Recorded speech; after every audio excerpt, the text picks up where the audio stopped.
오늘의 주요 뉴스입니다. 어젯밤 태국에서 열린 영내 포괄적 경제 동반자 협정, 일명 RCEP 정상회의에서 세계 절반 인구가 참여하는 세계 최대 자유무역 협정에 타결됐습니다. 중국 주도의 협정이라 미국은 불편한 기색을 드러냈습니다.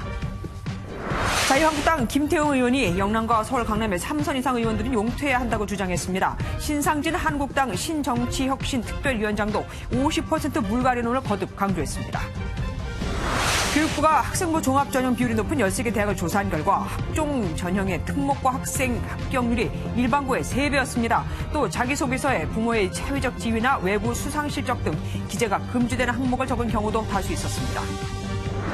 시청자 투표를 조작해 순위를 2위로 바꾼 혐의를 받는 아이돌 경연 프로그램 프로듀스 X102의 제작진의 구속 여부가 이르면 오늘 밤 결정됩니다. 경찰이 방송사 엠넷이 속한 CJ ENM을 압수수색한 가운데 엠넷 측은 책임질 일은 책임지겠다고 밝혔습니다. 아파트 지하 주차장 입구에서 킥보드를 타던 9살 남자아이가 차에 치여 숨졌습니다. 운전자는 아이를 미처 발견하지 못했던 것으로 알려졌습니다.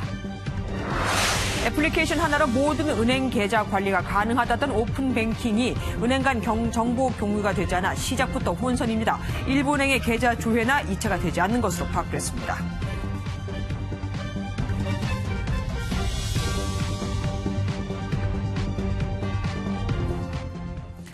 인도를 제외하고 아시아 태평양 지역 36억 인구를 묶는 세계 최대 자유무역 협정 RCEP 협정이 7년 만에 타결됐습니다. 그런데 딱 이날 미국이 인도와 태평양을 중시하고 있다는 보고서를 내놨습니다. 중국 주도의 FTA에 견제구를 날린 겁니다. 황정 기자가 보도합니다. 태국에서 열린 영내 포괄적 경제 동반자 협정 정상회의에서 세계 최대의 자유무역 협정인 RCEP이 타결됐습니다. 메가 FTA로도 불리는 RCEP에는 아세안 10개국과 한중일, 호주 등 아시아 태평양 16개국이 참여하는데 인도는 막판에 빠졌습니다. 세계 인구 절반인 36억 명이 참여하고 세계 총생산 3분의 1을 차지하는 이 메가 FTA는 7년 만에 결실을 봤습니다. 영내 포괄적 경제 동반자 협정 타결은 영내 자유로운 무역과 투자 확대는 물론 동아시아 평화와 공동 번영에도 기여하게 될 것입니다. 애초 아시아 태평양 국가들은 중국 주도의 RCEP과 미국이 이끄는 TPP를 놓고 고민했는데 미국이 TPP를 탈퇴하면서 자연스럽게 RCEP을 택한 것으로 알려졌습니다. 중국은 환영의 뜻을 밝히고 보호 무역주의에 대한 대처가 될 수 있다며 무역의 문을 걸어 잠그고 있는 트럼프 미 대통령을 겨냥했습니다. 긴장한 미국은 인도 태평양 지역에서의 미국 관여를 행정부의 최우선 순위에 뒀다며 중국을 견제했습니다. 청와대는 수출이 11개월 연속 전년 동기 대비 감소 추세를 보이는 상황에서 이번 RCEP 타결이 수출에 상당한 기여를 할 것으로 기대하고 있습니다. MBN 뉴스 황지연입니다. 가장 큰 관심은 이 RCEP이 우리나라에 어떤 변화를 가져올까 하는 겁니다. 철강과 자동차 부품 등 전통적으로 수출 강세 품목은 혜택을 볼 듯한데 일본과의 첫 무역 협정이라는 점이 변수가 될 것으로 보입니다. 이병주 기자입니다. 쇳물을 녹여 주요 건설 자재인 H빔을 만드는 작업이 한창입니다. 철강제는 우리나라의 대표적인 효자 수출품인데 지난해 수출품 비중 가운데 6위를 기록했습니다. 특히 이번 영내 포괄적 경제동반자 협정 대상국으로의 수출이 많아 전체 340억 달러 규모의 수출 가운데 40% 이상이 이들 국가에서 소비됐습니다. 관세가 인하됨으로 인해 가지고 저희가 수익성이 좀 더 나을 수 있는 구조가 된다면 철강 경기에 좀 도움이 되지 않을까. 관세 혜택뿐 아니라 RCEP 타결로 원산지 규정이 통일되면 주력 수출품의 시장은 더욱 넓어질 것으로 보입니다.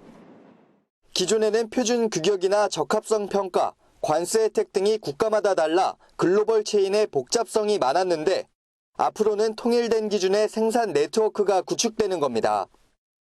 경쟁국 대비 시장 진출 여건이 개선될 것이며 G2에 집중된 우리 교역을 다각화하는 데 기여할 것입니다.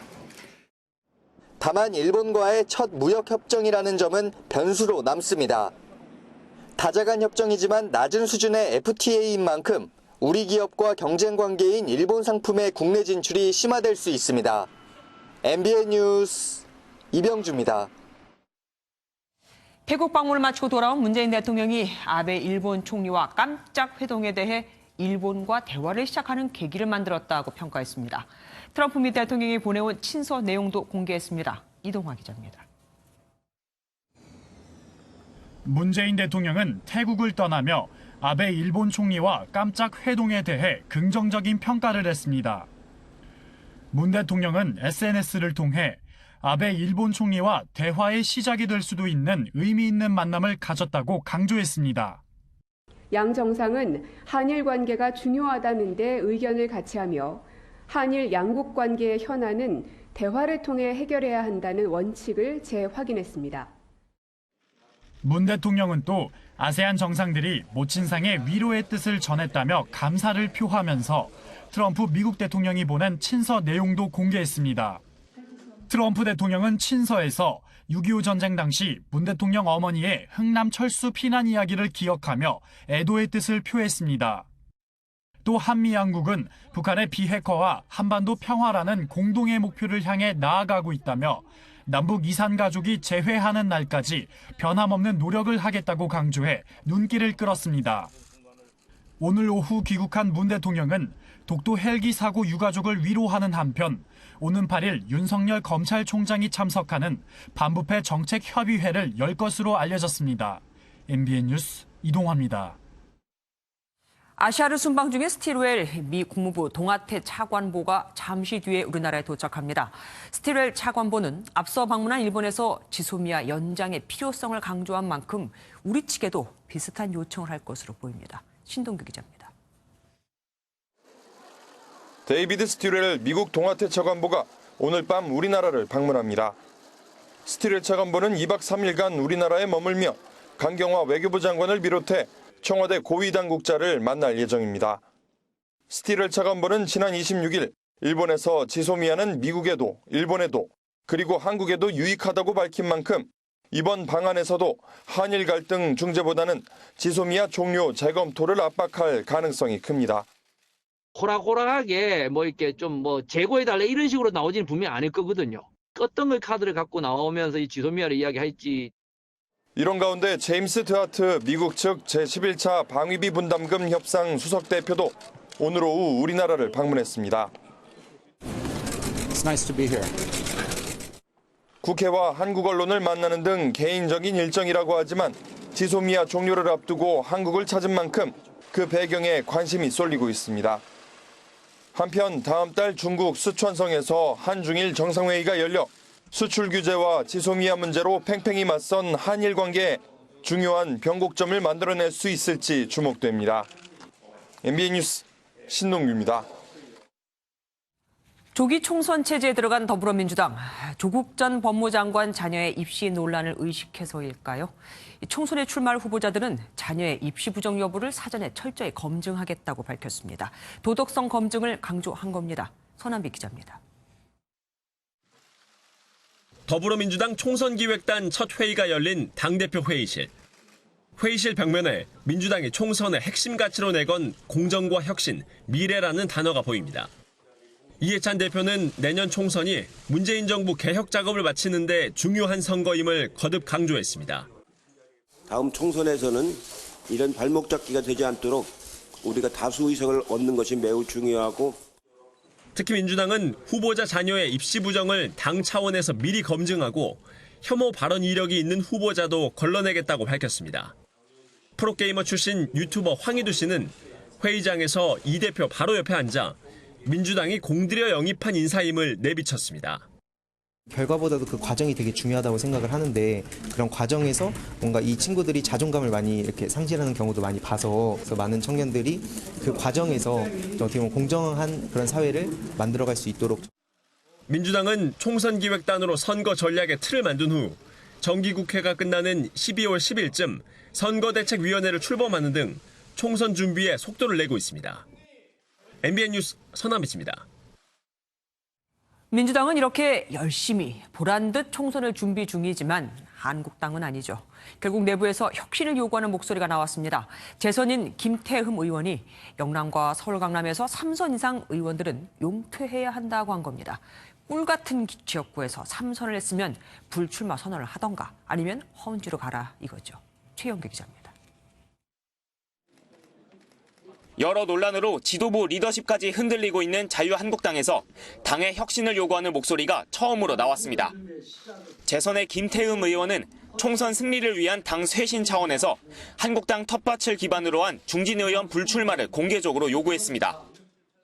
영남권, 서울 강남 3구 등 3선 이상 선배 의원님들께서는 정치에서 용퇴를 하시든가 당의 결정에 따라 수도권 험지에서 출마해 주시기 바랍니다.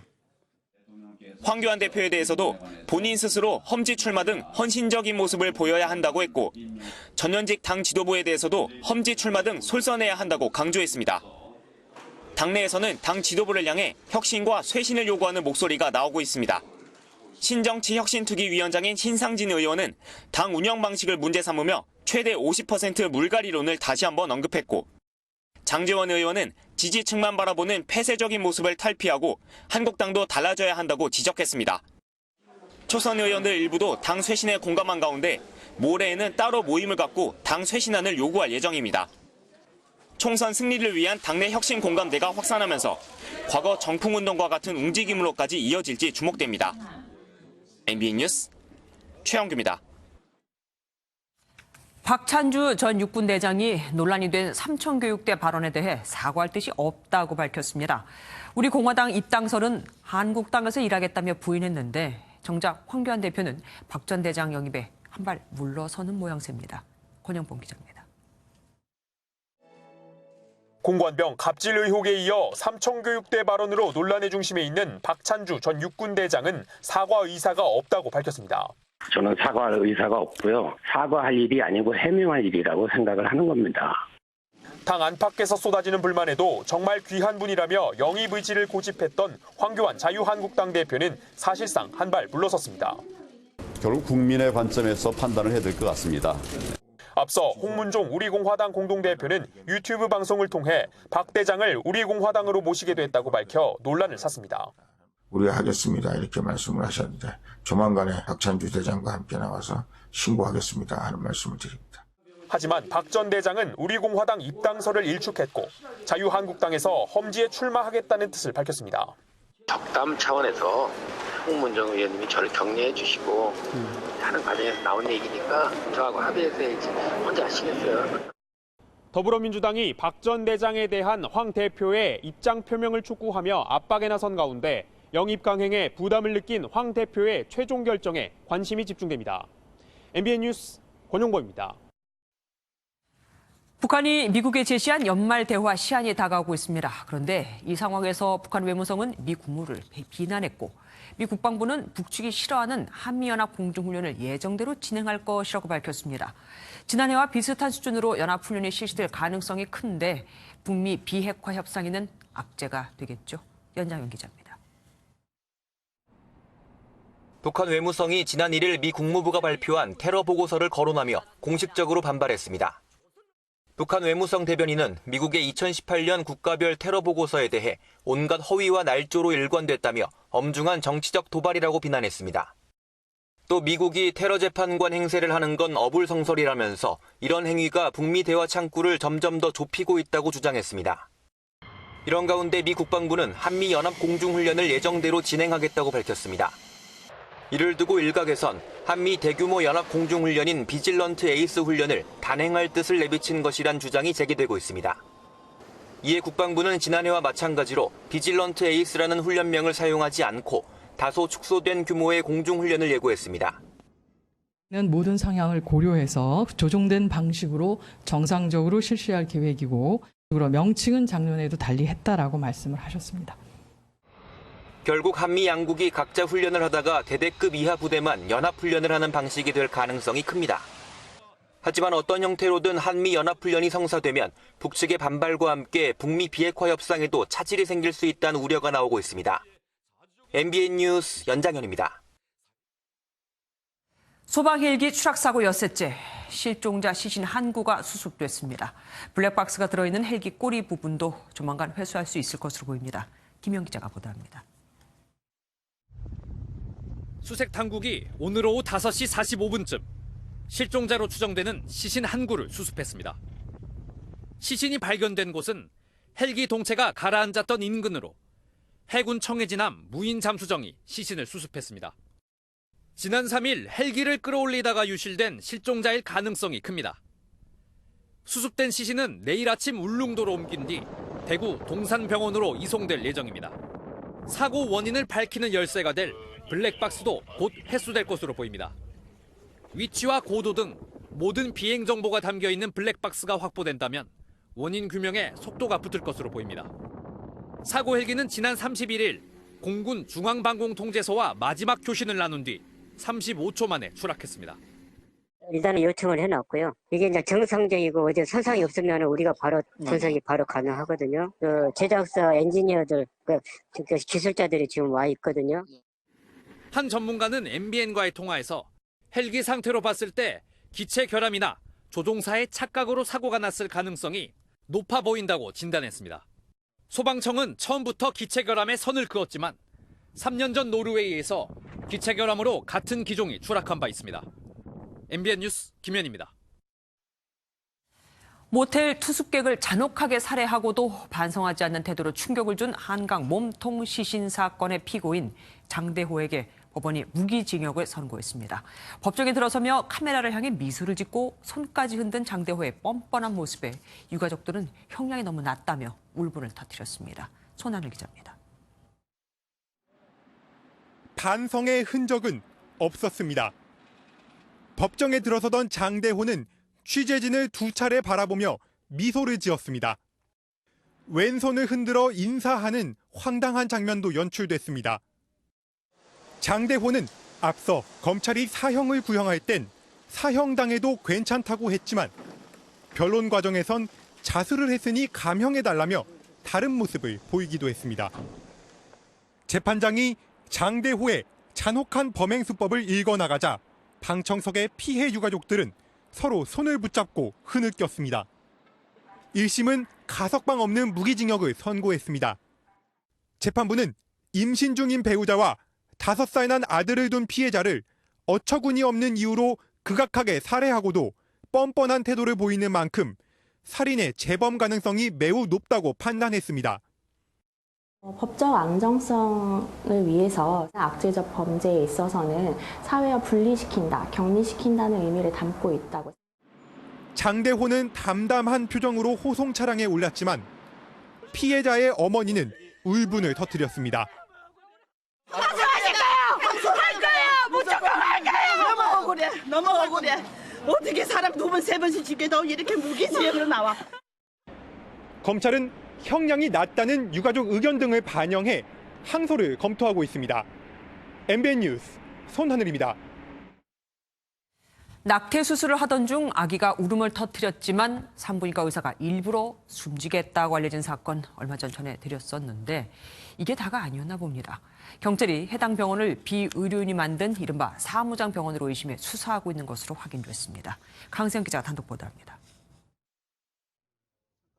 지난 3월 60대 의사가 임신 34주차 임신부를 상대로 낙태 수술을 한 병원입니다. 이 의사는 낙태 수술로 낳은 아이가 울음을 터뜨렸는데도 숨지게 한 것으로 알려졌는데 경찰은 살인 혐의를 적용해 의사를 구속했습니다. 현재 해당 산부인과는 폐업한 상태로 문이 곧게 닫힌 채 빈 공간만 남아 있습니다. 아우 열렸어. 폐업해서. 사람들이 얘기해야 하지. 그런데 이 병원은 설립 과정부터 문제가 있었습니다. 해당 병원이 의사가 아닌 사람이 병원을 만들어 의사를 고용해서 운영하는 형태의 사무장 병원이었다는 정황이 드러난 겁니다. 현행법상 병원은 의사나 의료 관련 법인 등만 개원할 수 있기 때문에 불법으로 운영하는 사무장 병원은 단기간에 수익을 내기 위해 무리한 의료행위를 하는 경우가 많습니다. 경찰은 이 병원의 대표를 의료법 위반 혐의로 입건하고 또 다른 불법 행위가 없는지 수사하고 있습니다. MBN 뉴스 강세현입니다. 현직 경찰관이 여성 경찰관과의 성관계 모습을 몰래 촬영해 동료들과 돌려봤다는 의혹이 일파만파 퍼지고 있죠. 여경은 만취 상태였던 것으로 알려졌는데 연인 관계도 아니었다고 합니다. 그럼 동의하지 않은 성관계에 동의하지 않은 영상 촬영이라는 걸까요? 강세훈 기자가 취재했습니다. 전북의 한 경찰서에서 근무하는 A순경은 최근 직위가 해제됐습니다. 동료 여성 경찰관과의 성관계 장면을 몰래 촬영해 다른 동료들과 돌려봤다는 혐의를 받고 있습니다. 뭐 더 이상 여성 드릴 말씀 없는데 그 내용에 대해서 알지도 못하고. 전북경찰청은 A순경의 휴대폰과 집 컴퓨터를 확보해 분석 중입니다. A순경을 피의자 신분으로 불러 조사도 했습니다. 하지만 문제의 몰카 영상은 아직 발견하지 못했습니다. 직접 보진 못했어요, 저희도. 네. 피의자도 인정하고 그 봤다는 참고인들도 다 인정하기 때문에 그게 팩트가 되는 거죠. A순경과 여성 경찰관은 연인 관계가 아니었습니다. 당시 여경은 만취 상태였던 것으로 알려졌습니다. 술을 많이 먹었다는 얘기가 들리거든? 기억을 못하는 상황에서. 경찰은 A순경의 성폭행 여부도 조사하고 있습니다. 또 몰카 영상이 온라인상에 유포됐는지도 알아보고 있습니다. MBN 뉴스 강세훈입니다. 음주 단속을 피해 달아나던 렌터카가 시내버스와 정면 충돌했습니다. 운전자는 일주일 전에 면허를 딴 고등학교 3학년 학생이었습니다. 박상훈 기자입니다. 흰색 승용차가 경찰의 음주 단속을 피해 달아납니다. 마침 대기하던 순찰차가 사이렌을 울리며 차량을 뒤쫓기 시작합니다. 세우세요.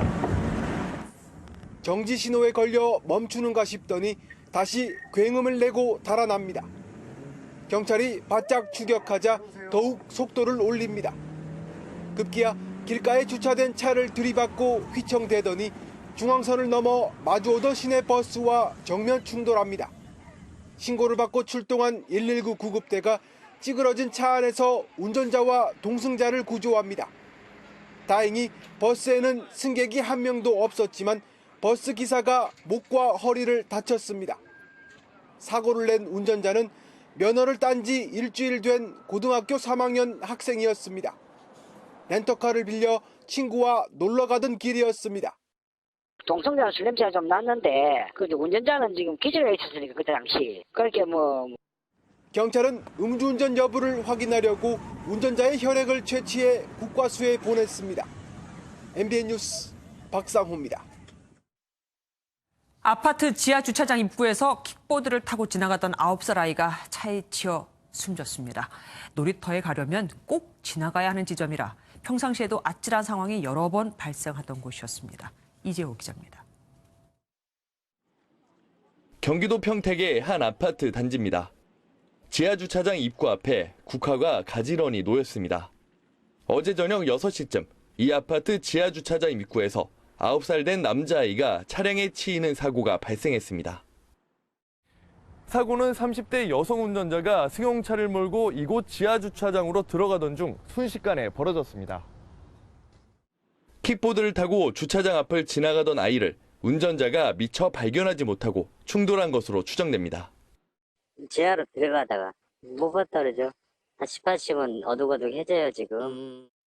아이는 병원으로 옮겨졌지만 안타깝게도 숨을 거뒀습니다. 사고가 난 곳은 아이들이 놀이터에 가려면 건너야 하는 지점이었습니다. 저기서 노는 애들이 타고 자주 왔다 갔다 그래요. 차 나오는데 그거 공 잡으려고 이쪽으로 오다가 그 차에서 그걸 뻔한 적도 몇 번 있고.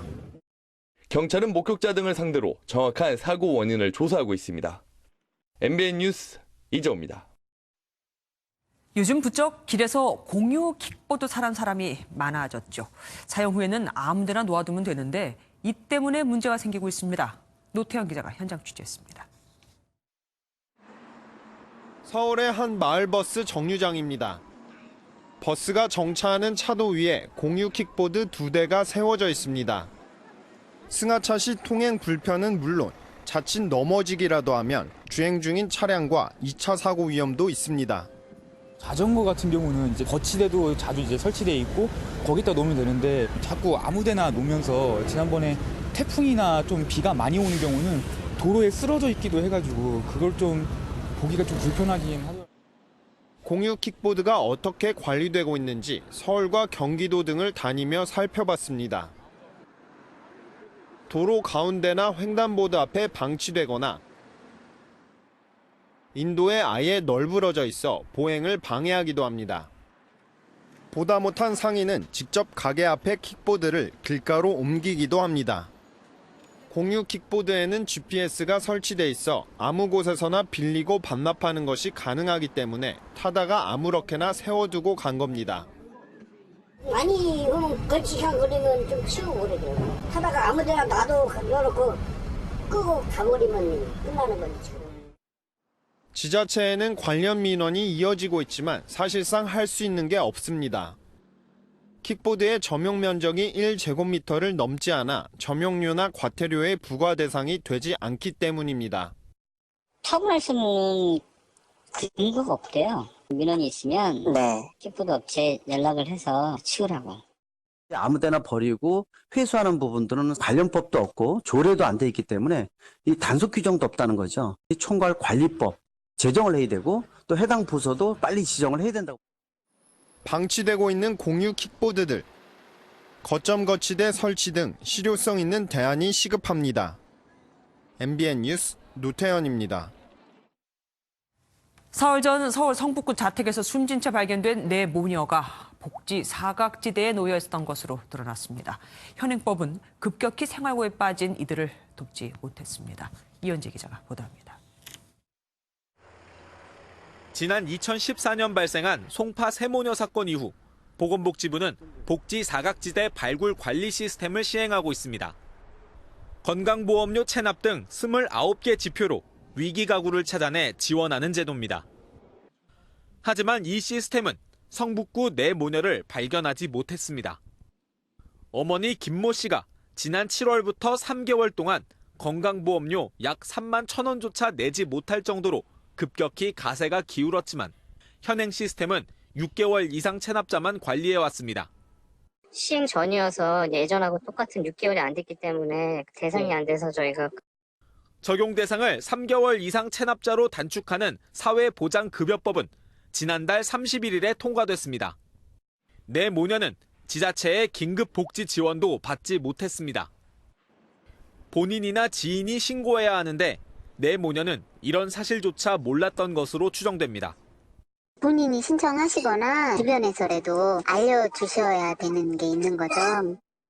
갑작스런 생활고에 빠진 이들을 구제할 촘촘한 대책이 필요해 보입니다. MBN 뉴스 이현재입니다.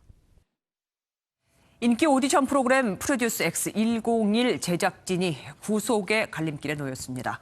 프로그램 담당 PD 등은 시청자 투표를 조작해서 참가자 순위를 임의로 바꾼 혐의를 받고 있습니다. 김지영 기자입니다.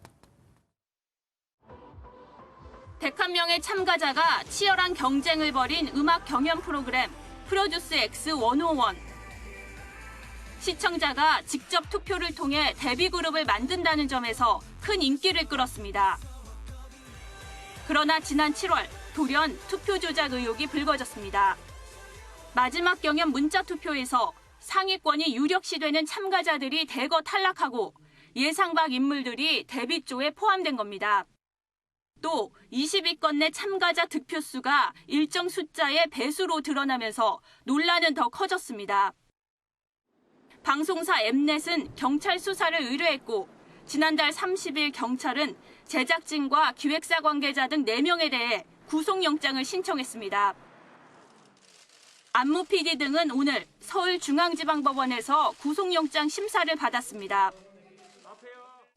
투표 조작 혐의 인정하십니까? 성실히 답변하겠습니다. 경찰은 제작진이 득표수를 조작해 최종 순위를 바꾼 것으로 보고 사기와 위계에 의한 업무방해 혐의 등을 적용한 것으로 알려졌습니다. 또 엠넷의 운영사인 CJ ENM을 오늘 또다시 압수수색했습니다. 엠넷은 무리를 일으킨 점에 대해 사과드린다며 수사에 협조하고 결과에 따라 책임질 부분은 책임지겠다고 공식 입장을 밝혔습니다. 제작진의 구속 여부는 이르면 오늘 밤 결정될 전망입니다. MBN 뉴스 김지영입니다. 승차 공유 서비스인 타다의 기소를 두고 검찰과 법무부, 청와대가 서로 다른 이야기를 하고 있습니다. 검찰은 기소 전에 법무부 등을 통해 충분히 협의를 거쳤다는 입장이지만 청와대는 기소 방침은 사전에 듣지 못했다고 하고 있거든요. 임성재 기자입니다. 국회에서 열린 법사위 전체 회의에선 타다 기소 과정에서 법무부의 대응이 미흡했다는 질책이 쏟아졌습니다. 기소 석 달 전인 지난 7월 검찰 측에서 기소 방침을 보고받은 법무부가 관계기관과 제대로 된 협의를 거치지 않았다는 겁니다. 그러면은 관계부처에 통보 안 해줬어요? 이 정부가 하는 일이 그렇게 서툴러요.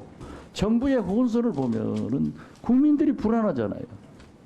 제가 알기로는 법무부 검찰국에서 민정수석실에 보고를 했고 정책실장 김상조 이렇게 보고가 되었을 것으로 보이는데 보고 안 됐다 이겁니까?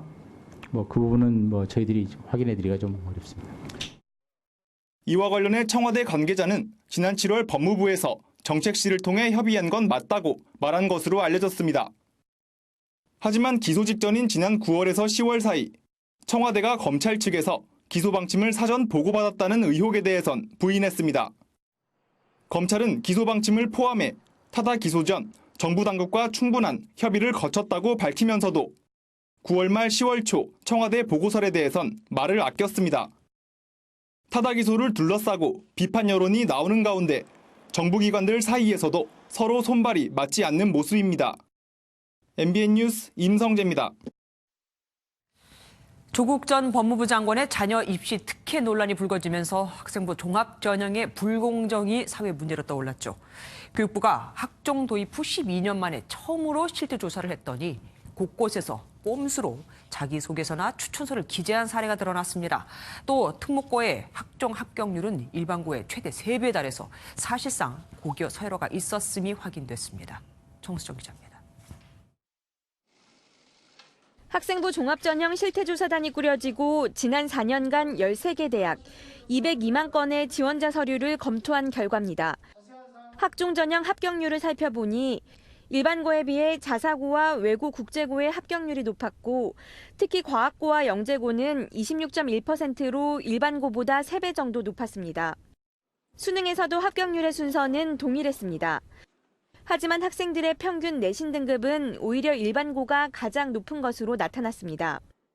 서열화 현상이 있는 것은 수치적으로 확실하게 파악을 했습니다. 결과적으로 나타나는 현상일 뿐이고 과정 속에서 고교 등급제를 적용했느냐 안 했느냐는 특정 감사를 해봐야만. 학생부 종합전형에 꼼수를 쓴 경우도 적발됐습니다. 학생부와 자기소개서, 추천서에서 기재가 금지된 부모의 사회적 지위를 우회적으로 적어 이른바 부모 찬스를 쓴 정황이 드러나고 교회 수상 경력을 대회에서 우수한 성과를 거두며라는 식으로 편법 기재한 경우도 지난해 전형에서 366건이 발견됐습니다. 교육부는 학종 평가 방식과 배점 등이 공개되지 않아 깜깜이 전형 논란이 있는 만큼 평가 기준의 공개 범위도 확대할 방침입니다. 또 모레는 자사고 등을 폐지하는 고교 서열화 해소 방안을 발표할 예정입니다. MBN 뉴스 정수정입니다.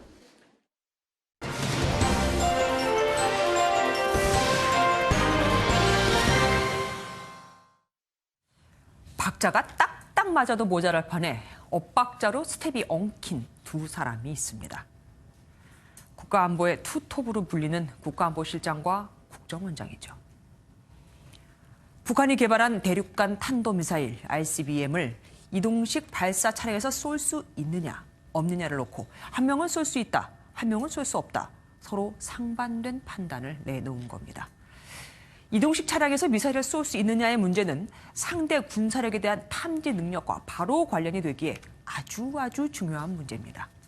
그런데도 두 사람 중 한 사람은 사실과 다른 평가를 하고 있는 거죠. 논란이 되자 뒤늦게 청와대가 북한의 ICBM 이동식 발사 기술이 불안전하고 국정원 역시 같은 견해라고 해명했지만 국민에게 보고하는 국감장에는 미리 의견을 조율해서 나오는 게 맞지 않았을까요? 더구나 군사정보는 전문가들과 판단했을 텐데 같은 보고를 받고도 다른 판단이 나온 건지 다른 보고를 받아서 상반된 결론이 나온 건지 불안하기 짝이 없습니다. 안보 수장들의 엇박자는 이뿐만이 아닙니다. 북한의 미사일 개발 위협에 대한 인식에서도 그랬습니다. 북한이 최근 개발 중인 4가지 종류의 미사일 그리고 방사포의 위협 수준에 대해 국가안보실장은 위협이 아니라며 폄하했지만 국정원장은 위협적이라고 정반대의 판단을 했거든요. 보고 있는 국민들은 또 불안하죠. 북한은 계속 미사일을 쏘고 있고 야무지게 이래도 모자랄 판에 정부 기관끼리 서로 다른 말을 하면 누구의 말이 맞는 건지 혹 무슨 일이라도 터졌을 때 안보 사령탑은 어딘지 걱정이 될 수밖에요. 한반도 정세가 녹록치 않은 요즘 이럴 때일수록 안보 수장들의 일치된 인식과 분석 그리고 판단은 그 어느 때보다 중요합니다. 상대를 정확히 알아야만 합리적인 정책도 나오는 건데 지금처럼 국민이 보는 앞에서 기본적인 분석마저 엇박자를 낸다면 우리의 처지를 스스로가 곤혹스럽게 만드는 것 아니겠습니까? 뉴스 초점이었습니다.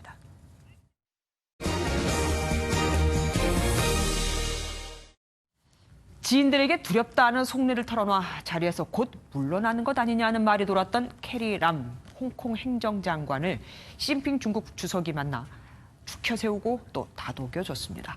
그러면서 람 장관에게 홍콩 사태의 신속한 수습도 주문했습니다. 신지호 기자가 보도합니다. 중국이 홍콩에 대한 통제권 강화 방침을 밝힌 사중전회가 끝난 지 닷새 만에 시진핑 주석과 캐리람 홍콩 행정장관이 만났습니다.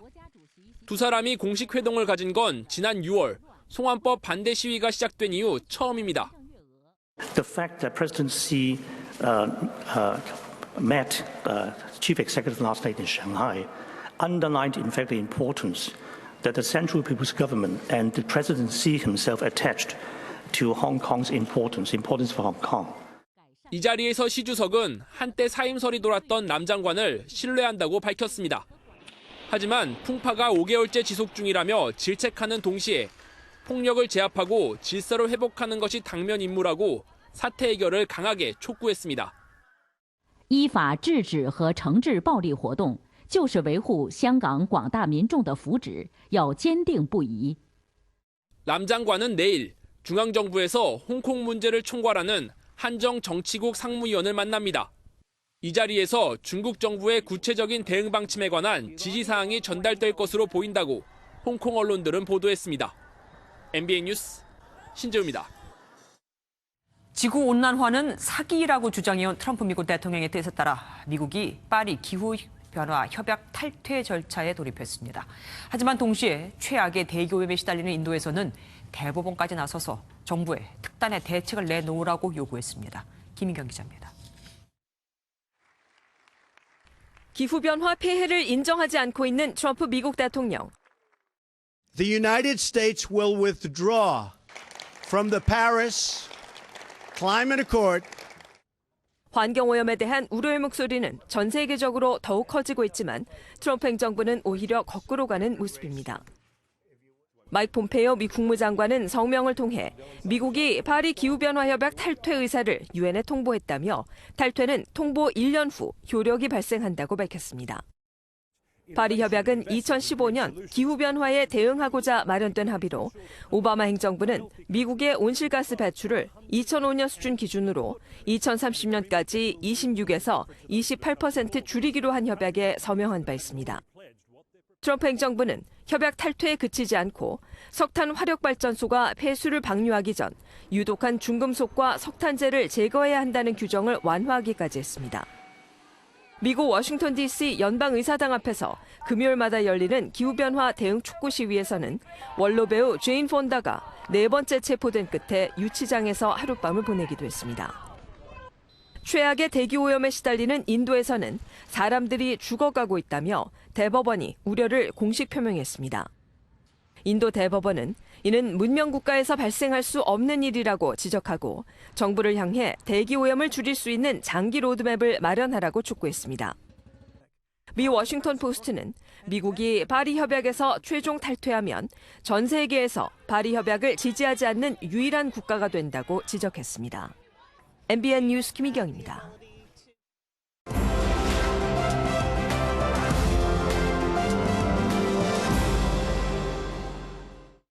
키워드로 이슈를 알아보는 픽뉴스 시간입니다. 오늘은 이혁근 기자와 함께하겠습니다. 어서 오십시오. 오늘 첫 번째 키워드는 뭡니까? 첫 번째 키워드 물 한 잔입니다. 어디서 나온 얘기입니까? 네, 서울 강남경찰서에서 나온 이야기입니다. 강남경찰서에서는 지난 8월부터 경찰서를 찾은 민원인에게 물 한 잔을 건네는 캠페인을 시작했습니다. 경찰관이 시민에게 직접 대접하는 형태의 서비스입니다. 예, 강남서에서만 하는 겁니까? 뭐 이유가 있나요? 네, 계기를 보면 어디서 하는지 조금 더 정확하게 알 수가 있습니다.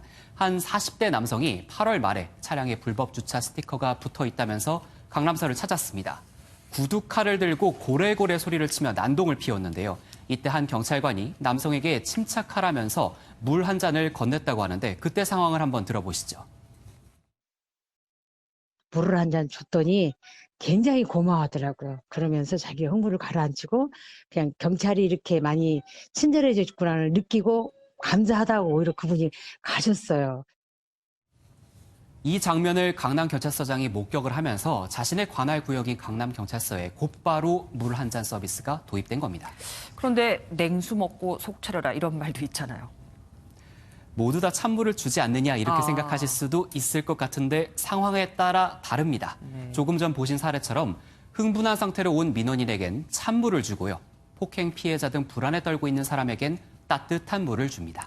뭐 어쨌든 경찰한테 대접을 받는 거는 기분이 좋은 일인데 이게 뭐 의학적인 근거가 있긴 있는 겁니까? 그래서 물 한 잔 서비스에 대해서 전문가의 의견 한번 들어보시겠습니다. 심장과 뇌가 흥분된 그 열을 갖다가 찬물을 한 잔 들이킴으로 인해서 차분하게 내려가기도 하고 우울하고 불안하고 이런 사람들은 따뜻한 물을 한 잔 먹으면서 이제 그 긴장돼 있는 신경이나 이런 것들이 다 이제 풀리는 거죠. 그래도 우리 기자들은 물 먹으면 안 됩니다. 네. 이 강남서는 사실 지난해 버닝썬 사태로 인해서 사실 별로 안 좋은 이미지가 많았습니다. 이번 일은 좀 바뀌었나요? 지난해 12월 민원인 만족도 조사에서 강남서는 서울 시내 경찰서 가운데 최하위를 기록했습니다. 그런데 이 서비스가 시작된 뒤 한 달 뒤에 교통 분야에서는 민원인 10명 가운데 9명이 높은 만족도를 보일 만큼 성과를 내고 있습니다. 예, 여기에 더해서 뭐 수사까지도 잘해준다면 더 좋겠죠. 다음 두 번째 키워드는 뭡니까? 네, 두 번째 키워드는 로고값만 100만 원입니다. 혹시 명품 브랜드 루이비통 아시나요? 뭐 들어봤죠. 네, 이 루이비통 로고에 대한 얽힌 이야기입니다. 네. 루이비통이 얼마 전 무선 이어폰을 새로 내놨는데요. 가격이 무려 129만 원에 달합니다. 문제는 루이비통 로고만 없는 똑같은 성능의 이어폰이 30만 원 정도밖에 되지 않는다는 겁니다. 뭐 음질이나 성능 이런 게 다 완전히 똑같다고요? 네, 맞습니다. 루이비통은 미국의 음향기기 제조사 마스터앤다이나믹과 손잡고 이 이어폰을 만들었습니다. 그러다 보니까 마스터앤다이나믹의 30만 원대 이어폰과 성능 면에서 모두 동일하고 그야말로 루이비통 로고가 있고 없고의 차이만 나게 됐는데요. 결과적으로는 루이비통 로고 값이 100만 원이 된 셈입니다. 뭐 성능이 같다는 걸 알면서도 사는 건 그 사람의 선택이겠죠. 우리는 모르고 사는 일이 없었으면 하는 뿐입니다. 오늘 말씀 감사합니다. 하나의 은행 앱으로 모든 계좌 관리가 가능한 이른바 오픈 뱅킹이 시행된 지 일주일. 그런데 이용자들이 불편을 겪고 있습니다. 은행들 간의 주도권 경쟁이 치열해지면서 서로 약속한 정보를 제공하지 않고 있는 겁니다. 조성진 기자입니다. 은행 간 장벽을 허물겠다고 시작한 오픈뱅킹. 도입된 지 일주일 됐지만 시장 반응은 기대에 못 미치고 있습니다. 우선 주거래은행 앱에 다른 은행 계좌를 일일이 등록하는 번거로움이 발목을 잡고 있습니다. 계좌를 다 통합해야 된다고 하는데 아직 잘 몰라가지고. 오픈뱅킹 가입에 성공하더라도 은행마다 제공되는 서비스는 거의 복불복 수준입니다. 어떤 은행 앱은 타 은행의 입출금 계좌나 펀드 등의 금융상품 계좌 내역이 아무 탈 없이 조회가 됩니다. 하지만 일부 다른 은행은 타 은행 예적금 계좌 조회를 하면 오류가 발생합니다. 은행 간 정보 교류가 안 돼 혼선이 빚어지는 까닭입니다. 네, 은행별로 계좌를 등록하는 방식이나 인증을 처리하는 방식에 다소간의 차이가 있어서 일부 은행에서 혼선이 있는 것으로 알고 있습니다. 금융당국은 조만간 금융결제원 어카운트 인포와 연동해 은행의 정보 공개 여부와 관계없이 계좌 자동 조회를 할 수 있도록 조치할 방침입니다. 전반적인 시스템 상황이나 고객 불편 사항을 모니터링하면서 보안 사항을 지속적으로 개선해 나갈 예정입니다. 금융혁신의 마중물이 될 것으로 기대한 오픈뱅킹이 첫 단추 끼우는 것부터 적자는 애를 먹고 있습니다. MBN 뉴스 조성진입니다. 인류가 달에 착륙한 지 50년. 우리나라가 세계 최초로 달 환경을 지상에 경기도 고양시에 재현하는 데 성공했습니다. 미국 나사도 확보하지 못한 기술을 구축을 한 건데 달에 인간이 살 수 있는 건물도 지어볼 수 있게 됐습니다. 이상주 기자입니다. 영화 에드 아스트라에서는 지구를 떠나 화성으로 향하는 주인공 일행이 중간 기착지인 달에서 해적에게 쫓기는 장면이 나옵니다. 달에만 있는 자원을 향한 인류의 경쟁을 상징적으로 그려낸 장면으로 실제 달에 풍부한 헬륨-3는 100톤이면 지구 1년치 전기를 만들 수 있습니다. 최근 이스라엘과 인도가 달 표면 착륙을 시도하는 등 달의 경제적 가치를 찾는 제2의 우주전쟁이 본격화하는 가운데 우리나라도 세계 최초로 달 환경을 재현하며 경쟁에 합류했습니다. 먼지 비산을 최소화로 억제할 수 있는 운영 기술이 있어야 되는데 그 기술을 확보하는데 나사가 확보하지 못한 기술을 저희들이 이제 확보했고 그래서 그 자신감을 가지고 대형 집안 열 진공 챔버를 구축하게 되었습니다. 가로 세로 높이 각 5m짜리 진공 챔버는 달 표면 환경을 지상에 그대로 재현한 장치로 물이 없는 우주 공간에서 통하는 건설 기술과 장비를 시험할 수 있습니다. Rovers we will send to the moon. And so it's a great vision of KICT to have developed this facility for research and for testing systems. 달에 존재하는 자원을 활용하는 스마트 건설은 발사체와 달리 우리나라가 우주 선진국들과 같은 대열에서 경쟁할 수 있는 신수종 분야입니다. 세계 최초 달 환경 재현으로 건설 기술과 인공지능 등 다양한 기술이 융합된 새로운 건설 패러다임이 시작됐습니다. MBN 뉴스 이상주입니다. 충북 충주시에서 술 취한 남성의 허위 신고로 시청이 재난 안전 문자를 발송했습니다. 뒤늦게 시민들에게 정정 문자를 보냈는데 이마저도 엉터리였습니다. 김용현 기자가 알아봤습니다. 어두컴컴한 도로, 소방차 한 대가 사이렌을 울리며 쏜살같이 지나갑니다. 충주 도심의 한 아파트 단지 앞에서 화재가 발생했다는 신고가 접수됐습니다. 현장에 도착한 소방대원이 현장을 살펴봤더니 불은 흔적도 없었습니다. 알고 보니 술에 취한 50대 남성의 허위 신고였습니다. 실제로 화재가 발생하지 않았지만 충주시는 시민들에게 긴급재난 문자를 발송했습니다. 당직자가 재난 상황 시스템만 보고 사실 확인도 안 한 채 문자를 보낸 겁니다. 30분이 지나서야 허위 신고임을 확인한 당직자는 부랴부랴 시민들에게 정정 문자를 보냈습니다. 재난 상황 훈련 중 메시지가 실제로 전파돼 혼란을 드려 죄송하다는 내용이었는데 이마저도 사실이 아니었습니다. 훈련을 잘못 내보냈다라고 빡하게 정정하는 과정에서 또 실수를. 시민들은 이른 새벽부터 혼란을 겪어야 했습니다. 가슴도 덜컥 내려앉았고 보냈다가 또 취소하고 뭐 가상이고 이런 그런 거를 한다는 게 믿기지가 않아가지고. 충주시는 경위를 파악한 뒤 담당자에 대한 처벌 수위를 결정할 계획입니다. MBN 뉴스 김영현입니다. 기내에서 여성 승무원을 성추행한 혐의를 받는 도르지 몽골 헌법재판소장이 사건 당시 통역을 하던 또 다른 몽골 국적 승무원에게 협박성 폭언을 했다는 주장이 나왔습니다. 경찰은 내일 새벽 도르지 소장이 환승을 하기 위해 우리나라에 들어오면 추가 조사를 한다는 방침입니다. 한국 유엔 봉사단이 오늘 서울 여의도 KBS 아트홀에서 2019 대한민국 봉사대상 시상식을 개최했습니다.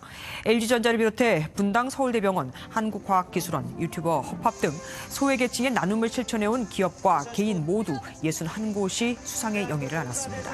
2019 시즌 메이저리그에서 맹활약을 펼친 류현진이 내셔널리그 사이 영상 최종 후보 3인에 올랐습니다. 한편 백악관에서 열린 워싱턴의 월드시리즈 축하 행사에서 우리에게 익숙한 아기상어 노래가 울려 퍼졌습니다. 전남주 기자의 보도입니다. 메이저리그 공식 홈페이지는 한국 시각으로 오늘 MVP와 싸이 영상 등 4개 부문에 대해 최종 후보 명단을 발표했습니다.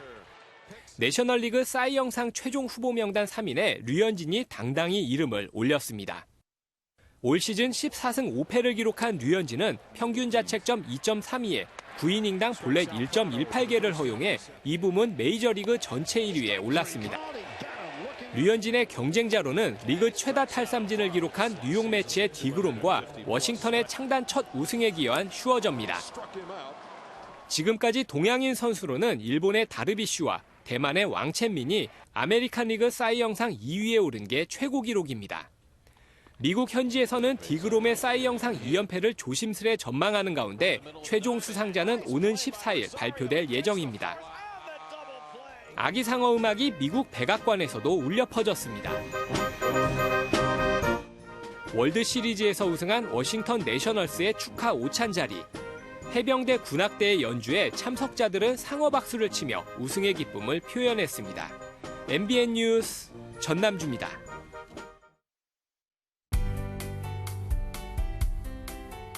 오늘 낮에는 20도 안팎까지 올라 비교적 온화했지만 이번 주는 추위에 대한 대비가 필요하겠습니다. 기온은 점차 내림세를 보이겠는데요. 내일 서울의 아침 최저기온 6도로 오늘보다 2도가량 내려가겠고 겨울의 시작을 알리는 절기상 입동인 금요일에는 서울의 아침 기온이 2도 선까지 급격히 떨어지며 추워지겠습니다. 내일은 중서부 지역을 중심으로 공기가 탁하겠습니다. 대기 정체로 국내 미세먼지가 쌓인 데다 내일 새벽부터는 국외 미세먼지가 유입되기 때문인데요. 서울과 경기 북부, 강원, 영서와 충북을 따라서는 내일 미세먼지 농도 종일 나쁨 단계가 예상되고 경기 남부와 충남도 오전에는 대기질이 좋지 못하겠습니다. 아침마다 안개가 매우 짙게 끼고 있습니다. 내일 새벽에도 안개가 짙어지면서 항공교통에 차질이 생길 수 있어 주의가 필요하겠습니다. 내일 중부지방 오후부터 구름의 양이 많아지겠습니다. 남부지방의 낮 기온은 광주와 대구의 경우 20도로 낮 동안은 포근하게 느껴지겠습니다. 동해안 지역 아침에는 한 자릿수까지 떨어지며 일교차가 무척 크게 벌어지겠습니다. 모레에는 동해안 지방에, 일요일에는 중서부 지역을 따라서 비 예보가 나와 있습니다. 날씨였습니다. MBN이 선정한 이 한 장의 사진입니다. 뉴질랜드에서 40대 여성이 고무보트를 탔다가 노를 잃어버려 표류했고 37시간 만에 극적으로 바다에서 구조를 했습니다. 막대 사탕을 챙겨 먹고 체온을 유지하기 위해 플라스틱 가방을 껴안고 버텼다고 합니다. 구조 순간엔 어머니 이름을 부르며 엄마 몫으로 사탕 하나는 남겨뒀지라고 외쳤다고 하네요. 이런 낙관적이고 긍정적인 생각이 생존의 비결 아니었을까요? MBN 종합뉴스 여기서 마치겠습니다. 함께해 주신 여러분 고맙습니다.